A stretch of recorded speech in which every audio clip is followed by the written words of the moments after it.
नमस्कार, स्वागत है आप सभी का हमारे इस खास कार्यक्रम में। आपके साथ मैं हूं गौरव श्रीवास्तव। प्रधानमंत्री नरेंद्र मोदी के तीसरे कार्यकाल के 100 दिन पूरे हो चुके हैं। सरकार ने इन 100 दिनों में 15 लाख करोड़ से ज्यादा की परियोजनाओं को शुरू किया है। तमाम क्षेत्रों में विकसित भारत के संकल्प को सिद्धि तक पहुंचाने के लिए प्रधानमंत्री मोदी ने अग्रसर होकर कई अहम कदम उठाए हैं, जिसका सीधा फायदा आम जन के साथ साथ देश की बढ़ोतरी में नजर आ रहा है। आम जन के साथ साथ गरीब, किसान, महिला और युवाओं के भले के लिए तमाम योजनाओं और परियोजनाओं के जरिए सीधा लाभ पहुंचाया गया है। जिसमें युवाओं की बात करें तो युवाओं के लिए मोदी सरकार ने बहुत सी योजनाओं को हरी झंडी दिखाई है और उनके जीवन में बड़े बदलाव किए हैं। क्या है ये बड़े बदलाव? कैसे सरकार ने युवाओं के जीवन को और सुगम बनाया? बीते 100 दिनों में सरकार ने युवाओं के लिए क्या क्या किया, आज हम आपको बताएंगे। साथ ही महत्वपूर्ण तथ्यों से भी रूबरू करवाएंगे। तो चलिए शुरुआत करते हैं अपने इस खास शो मोदी 3.0 के 100 दिन की।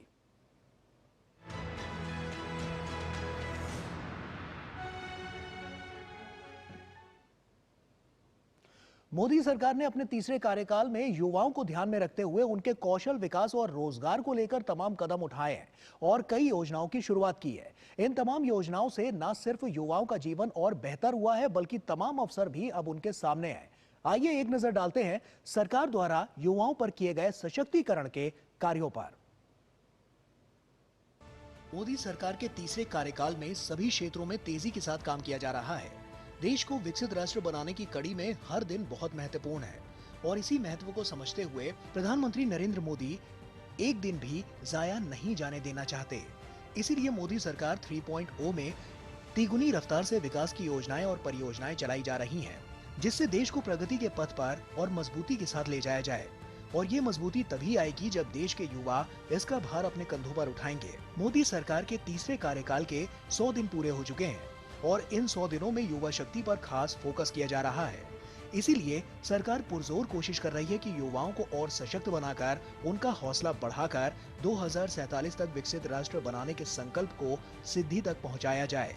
इसी कड़ी में सरकार के तीसरे कार्यकाल के पहले 100 दिनों में 2 लाख करोड़ के पीएम पैकेज की घोषणा की गई, जिससे युवाओं में रोजगार और कौशल को बढ़ावा मिलेगा। अगले 5 साल में 4.1 करोड़ युवाओं को लाभ पहुंचाना है इसका मकसद। 1 करोड़ युवाओं को टॉप कंपनियों में इंटर्नशिप के जरिए अवसर और एक मुश्त सहायता राशि दी जाएगी। केंद्र सरकार ने 15,000 से अधिक नए नियुक्तियों की घोषणा की है। 20 लाख युवाओं को कौशल युक्त बनाने का लक्ष्य रखा गया है। 1000 औद्योगिक प्रशिक्षण संस्थानों का इसमें सुधार होगा और पहली बार रोजगार पाने वाले ईपीएफओ के तहत आने वाले कर्मचारियों को 3 किश्तों में 15,000 तक की प्रोत्साहन राशि दी जाएगी। इसके अलावा 1 लाख तक की आय वाले कर्मचारियों को ईपीएफओ में सरकारी योगदान का फायदा होगा। एम्प्लॉयर्स को हर 1 लाख रुपए तक की आय वाले नए कर्मचारियों को जोड़ने पर 2 साल तक 3,000 रुपए प्रति माह के रिइंबर्समेंट मिलेगा। साथ ही ई श्रम पोर्टल का एकीकरण 12 इंडस्ट्रियल जोन के विकास से नई उद्योगों को बढ़ावा और रोजगार सृजन बढ़ाने में मददगार भी ये साबित होगा। और तो और पूंजीगत व्यय को बढ़ाकर 11.11 लाख करोड़ करने से रोजगार सृजन भी बढ़ेगा। स्टार्टअप्स और एमएसएमई के लिए वित्तीय कर प्रोत्साहन भी इसमें शामिल है। इसके अलावा खेलो इंडिया राइजिंग टैलेंट आइडेंटिफिकेशन यानी कि कीर्ति योजना की भी शुरुआत की गई है। तो देखा आपने मोदी 3.0 सरकार ने कैसे युवाओं पर खास फोकस किया है। ये इन आंकड़ों के जरिए हमने आपको बताया। साथ ही आपको ये भी बता दें कि पूरे विश्व में भारत एक ऐसा देश है जहां सबसे ज्यादा युवा है। युवाओं की मेहनत से ही देश आगे बढ़ेगा और प्रगति करेगा, इसमें कोई दो राय नहीं है। मोदी सरकार भी इस बात को समझती है और जानती है कि दुनिया भर में सबसे ज्यादा युवा आबादी वाला देश अगर कोई है तो वो है भारत। और यही भारत दुनिया भर में युवाओं की बदौलत अपनी एक अलग जगह बनाकर मजबूती के साथ खड़ा है। आइए एक नजर डालते हैं सशक्त होते मौजूदा युवाओं की, जिनके ऊपर आने वाले कल की जिम्मेदारी है। आबादी के हिसाब से आंकड़ों पर नजर डालें तो भारत में 25% से ज्यादा जनसंख्या 0 से 14 आयु वर्ग के बच्चों की है, जो भविष्य में विकसित भारत 2047 का लक्ष्य पूरा करेंगे। 18% से ज्यादा जनसंख्या 10 से 19 साल के आयु वर्ग के बच्चों की है। 10 से 24 साल के आयु वर्ग की जनसंख्या 30% से ज्यादा है। वहीं भारत का 65% हिस्सा 35 वर्ष से कम आयु का है। भारत में 15 से 35 वर्ष आयु वर्ग के लोगों को युवाओं की श्रेणी में रखा गया है और अनुमानों के अनुसार लगभग 51.25% युवा रोजगार के योग्य माने गए हैं। ये वो आंकड़े हैं जो सशक्त भारत के सशक्त युवाओं के कार्यभार को दर्शा रहे हैं। सरकार भी लगातार अग्रसर होकर इस दिशा में काम कर रही है, जिससे युवाओं का जीवन पहले से और बेहतर हो और आने वाले समय में देश की प्रगति की दिशा और दशा को बदलने में कारगर साबित हो और निरंतर बदलती तस्वीर को और खूबसूरत ढंग से दुनिया के पटल पर रखे। ऐसे में मोदी 3.0 सरकार के पहले 100 दिनों में इस पर पूरा जोर दिया गया है और युवा शक्ति को और मजबूत और सशक्त किया गया है। Bureau report, DD news. तो युवाओं की भागीदारी कैसे सुनिश्चित हो, इसको लेकर लगातार सरकार जो है वो प्रतिबद्धता के साथ आगे बढ़ती हुई नजर आ रही है।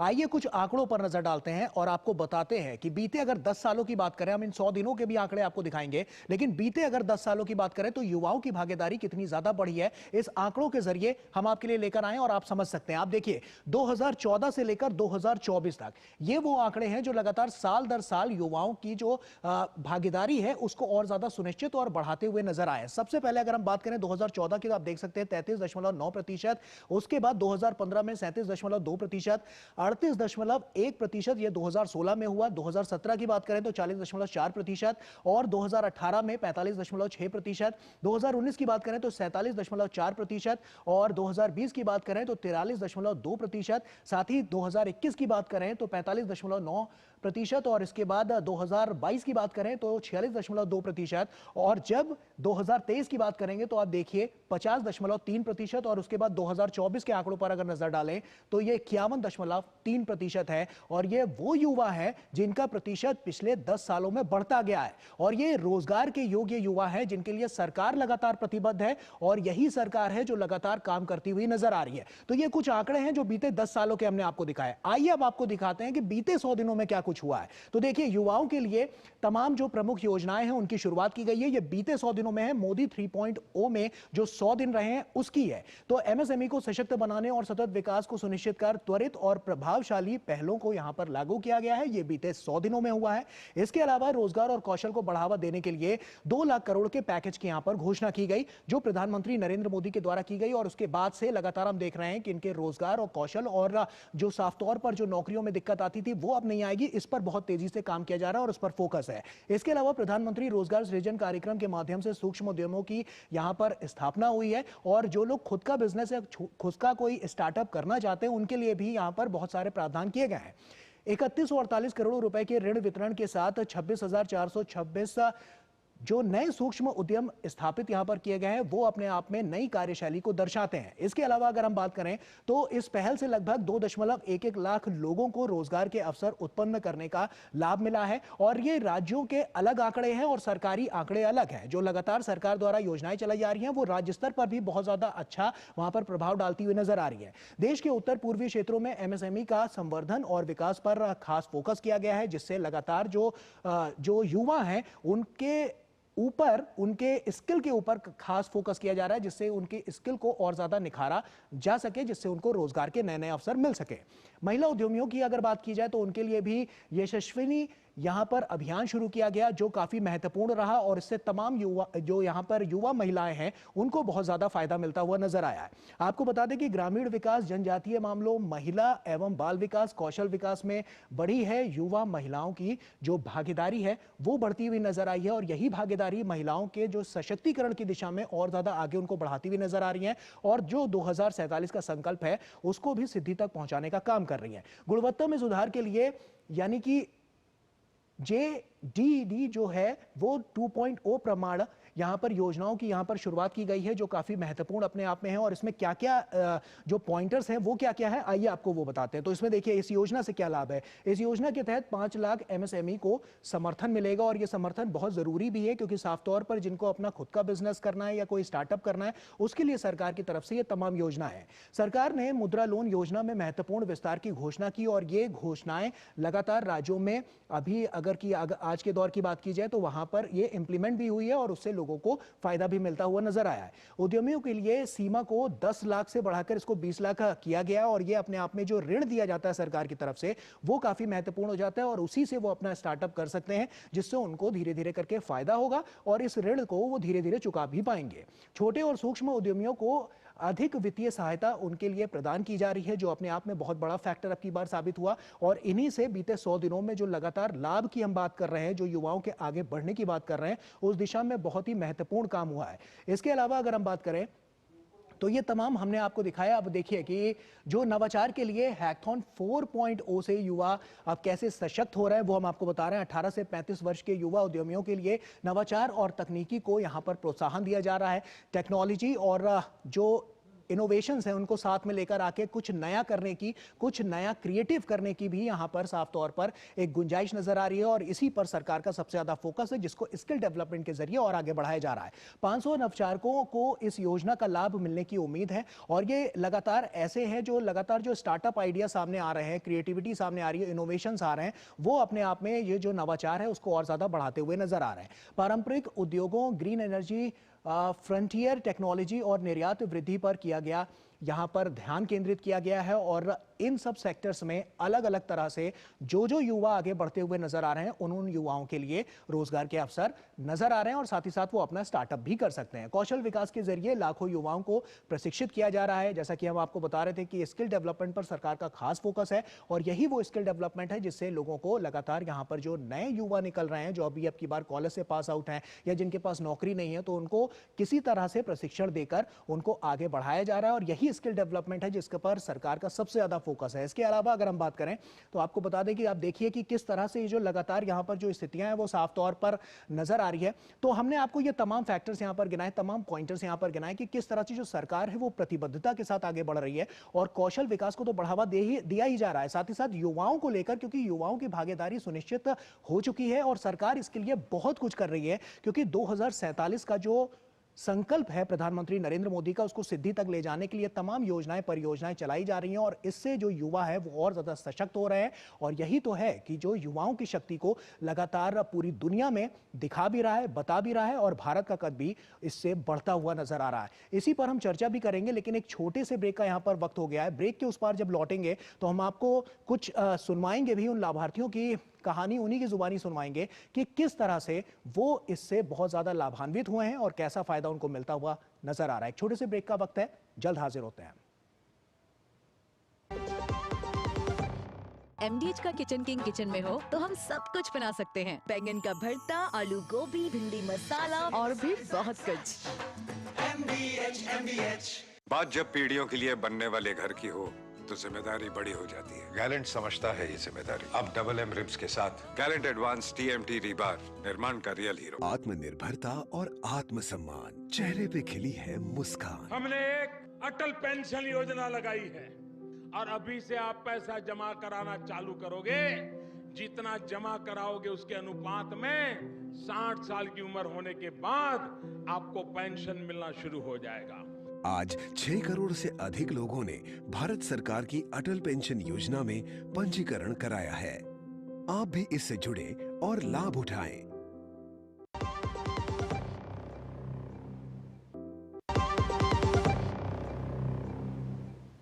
ब्रेक के बाद एक बार फिर से आप सभी का स्वागत है। सरकार ने बीते 100 दिनों में कई कदम उठाए हैं जिससे युवाओं को उनका जो आने वाला कल है वो और बेहतर हो सके, इसके लिए कदम उठाए गए हैं।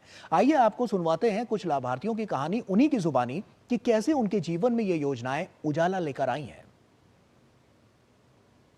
युवाओं के लिए बहुत अच्छे पैकेज दिए हैं इन्होंने सर ने कि उसमें अपना रोजगार कर सकते हैं। रोजगार नहीं कर सकते तो मतलब आगे वाले क्षेत्र में जा सकते, नौकरी के स्तर पे जाते हैं तो उनके लिए बेहतरीन नौकरियां दे रखी हैं और अपने रोजगार भी कर सकते हैं बढ़िया। उसके लिए सर ने ऋण योजना दे रखी है, विश्वकर्मा योजना से निकाल दी, 1 साल पूर्ण हो गया है। युवाओं को लेकर प्रधानमंत्री मोदी ने कई अच्छे काम किए। उन्होंने पता है गवर्नमेंट के साथ साथ प्राइवेट सेक्टर को भी आगे बढ़ाया कि कोई बेरोजगार न रहे। अभी उन्होंने हाल ही में यूपी में 5 साल के बाद वो गवर्नमेंट जॉब निकाली है और 60 अभी उन्होंने और भी आगे वैकेंसी निकालने के लिए बोली है, 7,000 यूपी के लिए और फिर 30,000 उसमें महिला सशक्तिकरण को। वो जितना चाहते हैं तो इंडिया को आगे बढ़ाने के लिए कोशिश कर रहे हैं। उन्होंने बहुत ही ज़्यादा प्रोत्साहित किया है लोगों को और यहाँ तक कि युवाओं लोगों को तो इतना प्रोत्साहित किया है उन्होंने। और कौशल विकास योजना मतलब कुछ योजना के थ्रू कुछ वैसे और जो मोटिवेशन करते हैं बच्चों को कि ऐसे नहीं, इस तरीके से आगे बढ़ो, इस तरीके से वो करो, तो हमें ना बहुत ज़्यादा उनसे सीखने को ही मिलता है। प्रधानमंत्री हमारे युवाओं के लिए काफ़ी अच्छे काम कर रहे हैं, जैसे कि उन्होंने प्राइवेट सेक्टर में भी काफ़ी कुछ किया है, काफ़ी सारी योजनाएं बनाई हैं और ये केवल गवर्नमेंट सेक्टर को लेके ही नहीं बल्कि प्राइवेट सेक्टर को लेके भी आगे बढ़ रहे हैं। और ये हमारे युवाओं के लिए आगे चल के काफ़ी अच्छा है कि भाई केवल गवर्नमेंट सेक्टर में ही नहीं, प्राइवेट सेक्टर में भी हम आगे बढ़ सकते हैं। जो हमारी कारीगरी है या बाकी जो हमारी स्किल्स हैं, स्किल्स पे हम ध्यान दे सकें और बाकी चीज़ें जो अच्छी कर सकें। इन दिनों में जो ये 100 दिनों में जो भी कार्य किया गया है, योजना जो चलाई गई है, माल्य चलाई गई, जो ये संस्था में मेडिकल क्लास के जो बच्चे होते हैं इनको जॉब नहीं मिल पाती है, तो वो इसके थ्रू उनको जॉब अप्लाई हो रही है किसी को, और अधिकतर ज़्यादा बच्चों को भी यही नहीं क्या हाँ मिल रही है। और ये धीरे धीरे यूँ नहीं क्या निजी व्यवस्था में भी जा रही है इसकी योजना की शुरुआत। मोदी जी ने बहुत अच्छे काम किए हैं और जो भी आगे योजनाएं दी गई हैं, जो कर रहे हैं, उसमें बहुत सहायता मिली है। जो गरीब हैं, जो मतलब गांव से हैं एंड मतलब जो भी हैं, बहुत अच्छा और बहुत वो काम दिए गए हैं। जो भी योजनाएं की गई हैं उसमें सबको सहायता मिल रही है। सरकार बहुत अच्छी है, 100 दिन का कार्यकाल बहुत अच्छा उनका चला, आगे भी अच्छा रहेगा। प्रधानमंत्री जी का कार्यकाल जो तीसरा चल रहा है अच्छा चल रहा है, कोई दिक्कत नहीं उसमें, अच्छा चल रहा है, कोई परेशानी नहीं है उसमें। मोदी जी का तीसरा कार्यकाल तो बढ़िया है, चल रहा है, सरकार चल रही है, बहुत अच्छा है, बहुत बढ़िया है। तो सुना आपने कि किस तरह से जो लाभार्थी हैं वो अपनी कहानी अपनी जुबानी ही बता रहे हैं कि किस तरह से जो सरकार द्वारा तमाम योजनाएं परियोजनाएं चलाई जा रही हैं, कैसे उनका लाभ सीधे उन तक पहुंच रहा है और उनको काफ़ी उत्साहित भी हैं और खुश भी हैं। आइए इसी पर हम चर्चा भी करते हैं। हमारे साथ बहुत ही खास मेहमान हमारे साथ जुड़ रहे हैं। मदन मोहन जायरा जी जुड़ रहे हैं जो कि वरिष्ठ पत्रकार हैं। मदन जी, बहुत स्वागत आपका DD न्यूज़ में।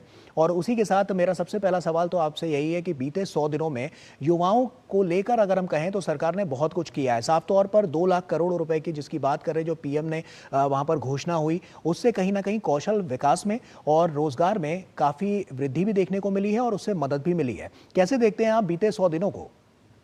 देखिए, मुझे लगता है कि अगर हम इसे समग्रता से देखें तो 3 तरह की चीजें हुई हैं जी। एक तो ये हुआ कि 15 लाख करोड़ के जो इंफ्रास्ट्रक्चर के प्रोजेक्ट मंजूर हुए हैं उसमें आप देखिए कि सबसे ज्यादा रोजगार का क्रिएशन उसी प्रोजेक्ट के जरिए होगा जी। और जैसा कि हम जानते हैं कि सबसे ज्यादा युवा रोजगार के इच्छुक हैं, रोजगार चाहने वाले हैं, तो सबसे ज्यादा फायदा इन प्रोजेक्ट का युवाओं को मिलेगा, उन्हें रोजगार के अवसर मिलेंगे।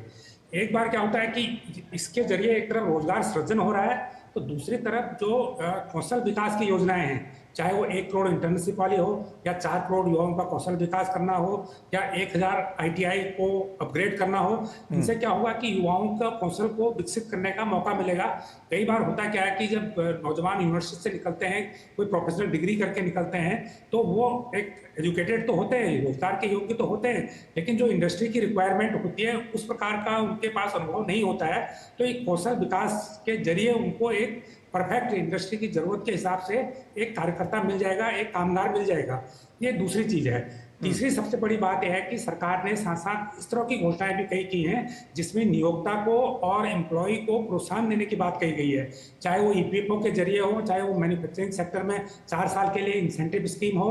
तो इन स्कीमों के जरिए अगर कई बार क्या होता है कि रोजगार भी है, थोड़ा इंडस्ट्री हिचकती है कि भाई अभी हमें कम भर्ती करनी है, लेकिन ये योजनाएं ऐसी है कि इंडस्ट्री को ज्यादा से ज्यादा नियुक्तियां करने के लिए प्रोत्साहित करेंगी। तो एक तरफ जहां पर रोजगार का क्रिएशन हो रहा है, वहीं पर कौशल का विकास हो रहा है, और तीसरा वहीं पर इंडस्ट्री को प्रोत्साहित किया जा रहा है कि आप ज्यादा से ज्यादा युवा लोगों को भर्ती कीजिए। तो ये 3 आयाम इसके हैं, लेकिन एक आयाम और भी है। बहुत सारे जो युवा चाहेंगे कि नहीं, हमें नौकरी नहीं करनी है, हमें तो अपना रोजगार करना है, तो उन युवाओं के लिए जो मुद्रा ऋण योजना है जिसमें अभी तक 10 लाख रुपए की राशि मिलती थी, उस राशि को 20 लाख रुपए का कर दिया गया है। तो जो ऑलरेडी इसमें लोन ले चुका है तो वो 10 लाख और ले सकता है, उसको अपने रोजगार को बढ़ाने का मौका मिलेगा।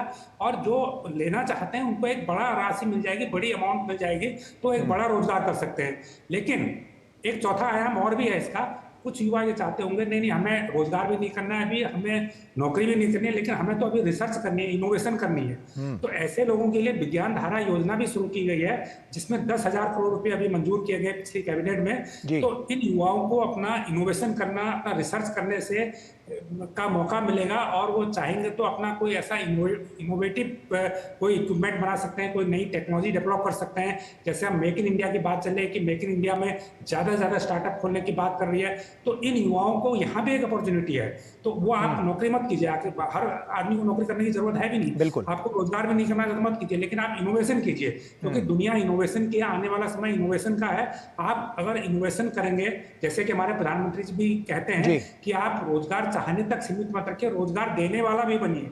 तो मुझे लगता है कि ये विज्ञान धारा स्कीम युवाओं के लिए यहाँ बहुत ज्यादा प्रोत्साहित प्रदान करने वाली है। बिल्कुल मदन जी, ये देखने को भी मिला है, क्योंकि हमने देखा है कि स्टार्टअप इकोसिस्टम पर बहुत ज़्यादा फोकस किया जा रहा है और साफ तौर पर उसमें जो सबसे ज़्यादा भागीदारी नजर आ रही है स्टार्टअप को लेकर, वो युवाओं में ही नजर आ रही है। उसमें महिलाओं को अगर देखिए तो उन्होंने भी तमाम तरह के इनोवेशंस किए हैं और साफ तौर पर यही तो युवा हैं, क्योंकि हमने जैसा कि देखा कि आने वाले समय में जो 2047 का लक्ष्य है, वो उसका भार जो है वो युवाओं के कंधों पर है। तो ऐसे में युवा जो सशक्तिकरण की जो बातें हम देखते हैं, वो कहीं ना कहीं अब जमीनी स्तर पर भी नजर आ रही है और लोग सच में सशक्त होते हुए नजर आ रहे हैं। निश्चित रूप से देखिए, इसमें सबसे बड़ा जरूरी है कि युवाओं को एक आप मौके उनके लिए अवसर दीजिए। जैसे कि मैंने बताया कि युवाओं के लिए हर तरफ से मौके दिए गए हैं, उन्हें सिर्फ ये है कि नौकरी के लिए विकल्प नहीं है, उनके लिए सिर्फ एक अपना बिजनेस करने का भी विकल्प है, अपना स्टार्टअप शुरू करने का भी विकल्प है। आज देश में 1 लाख के करीब स्टार्टअप पहुंच गए हैं और की संख्या लगातार बढ़ते जा रही है, उसमें बहुत सारे यूनिकॉर्न भी बन चुके हैं। तो एक जो इकोसिस्टम देश का बदला है, एक जो देश का जो ईज ऑफ डूइंग बिजनेस जिसे हम कहते हैं, वो बेहतर हुआ है। तो इससे हर क्षेत्र में मौके बढ़े हैं और आगे भी मौके बढ़ते जा रहे हैं। तो मुझे लगता है कि जो एक रोजगार चाहने वाले से रोजगार देने वाला बनना है, तो एक बड़ी थीम पे आज युवाओं को आगे बढ़ने की जरूरत है और इस दिशा में देश में हर तरफ से एक अवसर प्रदान किए जा रहे हैं। आपको ट्रेनिंग दी जा रही है, आपको इंटर्नशिप प्रदान की जा रही है, आपको लोन प्रदान किया जा रहा है और सबसे बड़ी बात है कि अगर आप कोई अच्छा प्रोडक्ट बनाते हैं, उसको बेचने के लिए देश के भीतर या देश के बाहर उसे एक्सपोर्ट करने के लिए एक अच्छा इकोसिस्टम विकसित किया गया है। तो मुझे लगता है कि जो चीजें अभी हो रही हैं, इसका तो इम्पैक्ट अगले 1-2 साल में निकलेगा या इस साल जब सरकार 5 साल पूरे कर रही होगी, 2029 में जब इसकी उपलब्धियां सामने होंगी, तो मुझे लगता है कि कोई यूनिक चीज होगी और हम इसके जब आंकड़े देखेंगे तो वो बहुत भारत को कहीं से कहीं ले जाएंगे।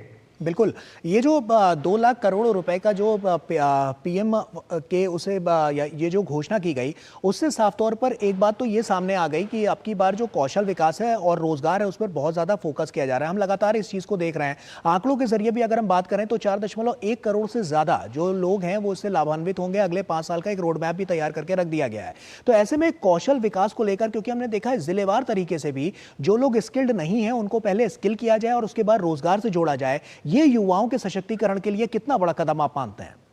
देखिए, निश्चित रूप से बड़ा कदम है, क्योंकि होता क्या है कि जब भी कोई नौजवान अपना कोई ट्रेनिंग लेके आता है या अपनी शिक्षा पूरी करता है, उस समय जो पढ़ाई होती है, आज टेक्नोलॉजी बहुत तेजी से बदल रही है। अभी 1 साल पहले जो टेक्नोलॉजी थी, 1 साल बाद वो टेक्नोलॉजी बदल जाती है, उसमें नई मशीनें आ जाती हैं, उसमें नई तरह की चीजें आ जाती हैं, एआई का जमाना है। तो रीस्किलिंग बहुत जरूरी है, स्किलिंग के साथ साथ रीस्किलिंग भी बहुत जरूरी है।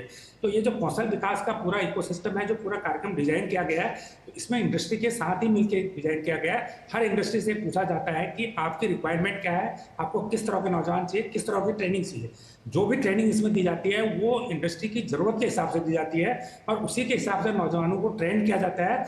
और सबसे रोचक बात यह है कि जब ट्रेनिंग पूरी होती है, ट्रेनिंग पूरी होने तक करीब 60 से 70% नौजवानों को उसी इंडस्ट्री में नौकरी मिल जाती है। तो जब तक वो ट्रेनिंग करता है, 3 से 6 महीने की ट्रेनिंग पूरी करता है, उसी दौरान उसको एम्प्लॉयमेंट के अवसर मिल जाते हैं और वो एम्प्लॉयमेंट भी हासिल कर लेता है। तो यही इसकी खूबी है कि जो जरूरत है, जो उद्योग की जरूरत है, उद्योग बताए, उसी हिसाब से हम आपको नौजवान दे रहे हैं। आप नौजवान को ट्रेनिंग दीजिए और नौजवान को साथ में एब्जॉर्ब भी कीजिए। तो यही इस कार्यक्रम की खूबी है। तो मुझे लगता है कि ये कार्यक्रम जो है ये रोजगार को हासिल करने के लिए बहुत बेहतर तरीका है। अक्सर हम बात करते हैं कि बेरोजगारी बहुत है, लेकिन साथ में अगर आप इंडस्ट्री की बहुत सारी रिपोर्टें देखें, मैकिन्सी से लेकर दुनिया भर की आप रिपोर्टें देखिए, वो ये कहती है कि इंडिया में ग्रेजुएट बहुत हैं, लेकिन जो इंडस्ट्री के लिए फिट ग्रेजुएट है, जो ग्रेजुएट उसे इंडस्ट्री के हिसाब से चाहिए, वैसे ग्रेजुएट की बहुत सारी कमी है। उस कमी को कौशल विकास योजनाओं के जरिए पाटा जा रहा है और मुझे लगता है कि जो 1 करोड़ इंटर्नशिप की योजना है, ये योजना भी उसी प्रकार इंपॉर्टेंट है जिस प्रकार से कौशल विकास योजना इंपॉर्टेंट है। देखिए, इसमें क्या होगा कि टॉप कंपनियों में नौजवानों को इंटर्नशिप करने का मौका दिया जाएगा। तो वो नौजवान जो ग्रेजुएट होकर जा रहा है यूनिवर्सिटी से, कॉलेज से, जब वो इंटर्नशिप के लिए उस कंपनी में जाएगा तो उसे पता चलेगा कि इस कंपनी में क्या काम हो रहा है और किस तरीके से हो रहा है। जबकि वो उसे कॉलेज में नहीं पढ़ाया जाता है, वो उसे कॉलेज में उसे थ्योरी पढ़ाई जाती है या प्रैक्टिकल कराया जाता है, उस तरह की चीजें उसे पता नहीं है कि बिल्कुल जमीन स्टडी कल्चर और जो वहाँ पर वर्किंग कल्चर है उसमें तो डिफरेंस नजर आता ही है। जो आंकड़े भी हम देख रहे हैं अब की बार मदन जी, वो अब की बार वर्तमान में देखें तो 51% से ज्यादा जो युवा हैं वो अपने देश में है, और ऐसे में अब की बार अगर हम पूरी दुनिया की बात करें तो पूरी दुनिया की नजर भारत पर है। तो ये अपने आप में एक बड़ी अपॉर्चुनिटी के तौर पर भी नजर आता है, क्योंकि साफ तौर पर जो युवा हैं वो अब की बार सबसे ज्यादा अगर युवा कहीं हैं पूरे विश्व में तो वो भारत में है। तो ये कितनी बड़ी अपॉर्चुनिटी है आज के युवाओं के लिए? देखिए, कौशल विकास में हम लोग सिर्फ देश में तो काम कर ही रहे हैं, लेकिन हमारे जो कौशल विकास के कई ग्रुप हमारे विदेशों में भी गए हैं। अभी जैसे बहुत सारे युवा जर्मन लैंग्वेज सीख रहे हैं, तो वो जर्मन लैंग्वेज सीख रहे हैं तो जर्मनी में जब बाहर जाते हैं नौकरी करने के लिए तो उस कंट्री की लैंग्वेज अगर उनको आती है तो वहाँ उनको आसानी से जॉब मिल जाता है। इसी प्रकार देश से बाहर कई हमारे अरब कंट्री में सेंटर चल रहे हैं जहाँ पर ये ट्रेनिंग दी जाती है, तो वहाँ पर उनको वहाँ के इकोसिस्टम के बारे में, वहाँ के रिक्वायरमेंट के बारे में, वहाँ के कल्चर के बारे में, वहाँ के लॉज के बारे में बताया जाता है। लेकिन जब वो वहाँ पर काम पे जाता है तो इससे उसे काफ़ी आसानी होती है। इसी प्रकार अगर हम जो इसके रोजगार की बात करें तो आज जो हमारे आगे के प्रोजेक्शन आ रहे हैं 2036 तक, तो 65% हमारे देश में कामकाजी आयु वर्ग के लोग होंगे, और वो कामकाजी आयु वर्ग के लोग दुनिया में सबसे ज़्यादा होंगे। तो उसमें पूरी दुनिया में जो हमारे जो कामगार है, हमारे जो ट्रेंड मैन पावर है, पूरी दुनिया में काम कर रही होगी। तो ये जो हमारे लोग दुनिया में काम कर रहे हैं, कोई इस बात को बहस कर सकता है कि हमें क्या फायदा है, वो हमारी संपदा है। अगर हमारा आदमी का कोई दूसरे देश में जाके काम कर रहा है, रोजगार कर रहा है, वहाँ से जो इकोनॉमी चलती है, जो वहाँ से वो कमा के लाता है, अपने देश में भेजता है, अपने देश के विकास में जोड़ता है, तो मुझे लगता है कि वो भी एक हमारे देश की संपत्ति है, वो भी हमारे देश के लिए एक गेन है, एक हमारा एक देश के लिए कमाई है। बिल्कुल। मदन जी, चाहूंगा कि हम, क्योंकि आप अपने इस शो के अंतिम क्षण में आ गए, एक संक्षेप में आपसे जवाब चाहूंगा, महिलाओं को लेकर क्या कहेंगे, क्योंकि महिलाओं की भागीदारी भी बढ़ी है, उनके सशक्तिकरण के लिए काम भी किया जा रहा है, और साफ तौर पर तमाम ऐसी योजनाएं, परियोजनाएं चलाई जा रही है जिससे महिलाओं को लाभ हो रहा है। तो अब महिलाएं सिर्फ घर में नहीं, बाहर भी सुरक्षित हैं, और आने वाले कल के लिए जो इस पूरे देश को आगे ले जाने के लिए वैश्विक पटल पर महिलाएं सबसे बड़ी यहाँ पर उम्मीदवार के तौर पर देखी जा रही है। निश्चित रूप से देखिए, जो महिलाओं के साथ आप देखिए, महिलाओं के साथ हमेशा महिलाओं और पुरुषों को एक बराबरी पर रखा जाता था। कुछ सेक्टर हमारे आज तक कुछ समय पहले तक ऐसे थे जहां पर महिलाओं की एंट्री नहीं थी। देखिए, डिफेंस में आज एनडीए में महिलाओं की एंट्री शुरू हो गई है। आज महिलाओं एज ए अग्निवीर महिलाएं फोर्स में भर्ती हो रही हैं, फाइटर प्लेन महिलाएं उड़ा रही हैं। बिल्कुल। तो ये जो बाकी सेक्टर हैं, जो रोजगार के सेक्टर, यहाँ तो महिलाओं के लिए हमेशा दरवाजे खुले हुए थे। लेकिन जैसे जैसे महिलाओं में प्रोफेशनल एजुकेशन बढ़ रही है, उनका कौशल विकास ज्यादा हो रहा है, तो महिलाओं के लिए उतने ही रोजगार के अवसर बढ़े जितने पुरुषों के लिए बढ़े हैं। और मैं तो कहूंगा कि टीचिंग और कुछ बायोटेक्नोलॉजी के सेक्टर, कुछ मेडिकल के सेक्टर ऐसे जहाँ पर पुरुषों से ज्यादा महिलाएं आगे हैं। बिल्कुल, और ये तमाम सेक्टर्स अपने आप में एक वानगी भी पेश करते हैं, क्योंकि हम लगातार देख रहे हैं कि ये आंकड़े जो हैं वो लगातार बढ़ते हुए नजर आ रहे हैं, और यही तो है 2047 का संकल्प, जो अभी से विकसित भारत बनाने की जो कड़ी है उसको और तेज गति से आगे लेकर जाता हुआ नजर आ रहा है। बहुत बहुत शुक्रिया मदन जी हमसे जुड़ने के लिए और तमाम बातचीत हमसे करने के लिए। और इसी के साथ फिलहाल हमारी इस खास पेशकश में अभी के लिए इतना ही। हमारी पूरी टीम को दीजिए इजाजत। आप बने रहिए डीडी न्यूज के साथ। नमस्कार।